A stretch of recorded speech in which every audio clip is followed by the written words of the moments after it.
Hello everyone and welcome to another video. Now this is the Corsair One, the first pre-built gaming PC from Corsair. It launched in 2017 with a few different configurations priced between £1,800 and £2,300 or US dollars. The one I have here, or the Corsair one I have here, is the Pro model that sits somewhere in between. From what I can find online, this one would have set me back £2,200 8 years ago. Today I paid just £300. It sounds silly, but I had no idea these were so compact. I've only ever seen pictures of them from the front, so I thought it was a standard micro ATX size computer, but no, it's like a slightly larger Xbox Series X, a tiny, compact tower. There's even liquid cooling in here for both the graphics card and the processor. Now you might be thinking that like many smaller form factor systems, this is going to be difficult to upgrade. That may be true to an extent because if we crack this little beast open, it's pretty cramped in here. I can picture my fat hands getting stuck almost instantly. But in terms of actual hardware, we don't have to worry about proprietary parts. Everything in here can be replaced. Even the MSI ITX motherboard. At the moment, this one is still stock, spec'd as it was from the factory almost a decade ago. So what exactly do we get? Well, this Pro model features an Intel Core i7-7700K, 16 gigs of dual channel 2400MHz DDR4, and an Nvidia GeForce GTX 1080. The basic model would have had a 7700 non-K, air-cooled 1070, and a smaller capacity SSD and HDD, whereas the top tier machine had a 960 gig SSD, but I think that may have only been available in the States. I think you could have also had a 1080 Ti stuck in here for around $2,600 total. Both the 7700K and 1080 8GB are liquid cooled individually with the 240mm radiators attached to the ventilated side panels. These panels are easily removed after popping the top off with the button at the back and undoing 4 screws. There are no rad fans. In fact, the top section houses a large single exhaust fan. This draws air in from the bottom and the aforementioned sides. It seems to do a decent job. There's a slight hum from the system at all times, but it doesn't really get any louder, even when under heavy gaming loads.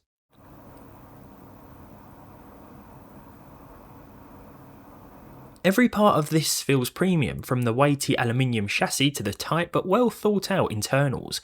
Liquid cooling was a great idea. The One Pro is powered by a 400-watt gold-rated PSU. Actually, I think all the models are. This is Corsair branded, of course, and apparently that's fine for this configuration. A 400-watt PSU powering an overclockable i7 and GTX 1080? Not something I would have thought worked, but it clearly does. Now, this CPU and GPU pairing was a match made in heaven back in 2017, a brilliant gaming duo, but what about now? Well, to give this 4-core 8-thread chip a helping hand, I overclocked it a little. This can be done automatically by selecting the Game Boost button or manually. I set it to run with an all-core speed of 4.6 GHz up from 4.4. I think we could push it a little further, but it's the core count that will be the main limitation, and we can't do much about that. It's pretty outdated by modern standards, though I'm sure it'll still put up a decent fight.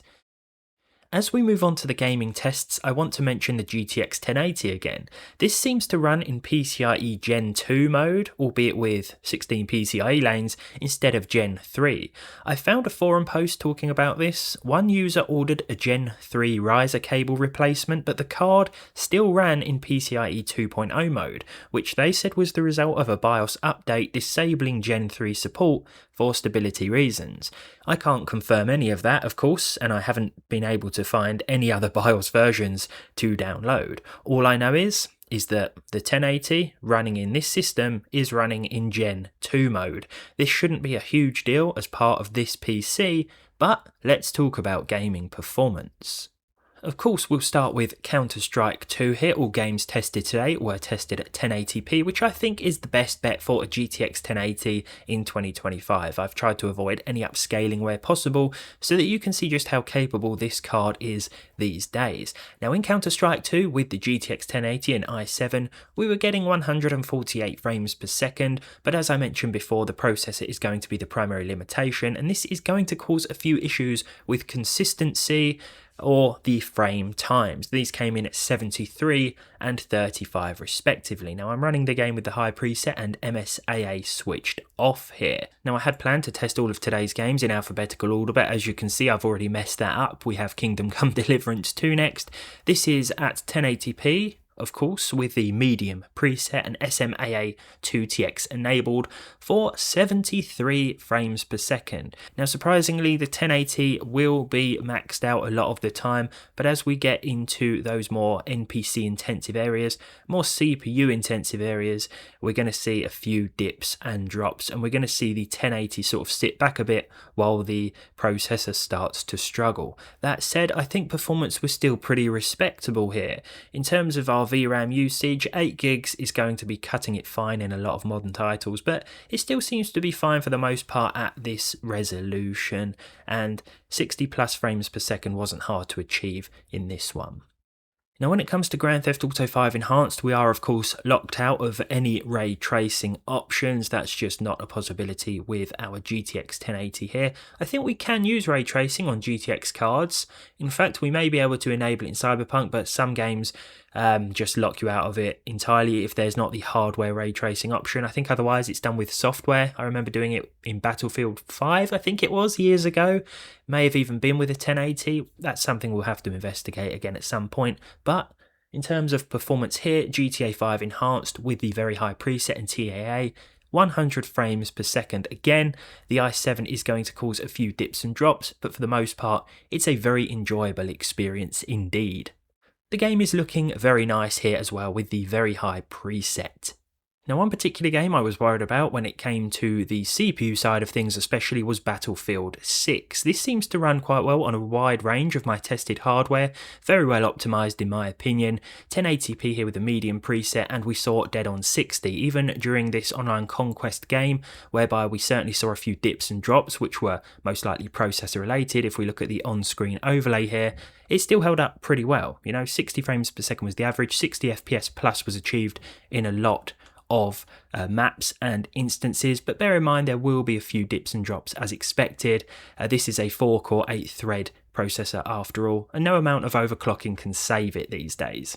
Not that this chip needs saving, of course. It's had a really good run, I think, considering the age of it now, and as you can see it's still going to do a pretty good job in a lot of modern titles. The same goes for the 1080, though in some cases you'll find yourself having to make a few visual sacrifices, especially when it comes to the resolution. Next up we have Where Winds Meet. I've recently downloaded this, seen it's in the Steam most played charts, thought I'd give it a go.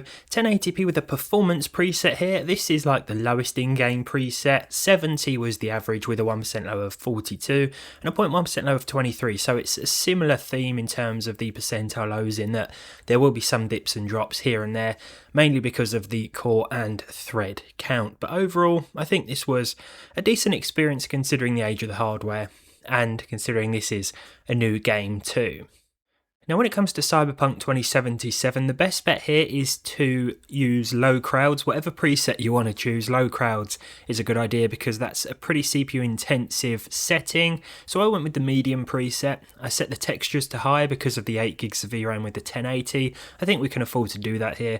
And overall average was at least 60 FPS, 65. As we make our way into Night City, we're going to see a few dips and drops, but overall things remain pretty consistent, and the overclock definitely helps.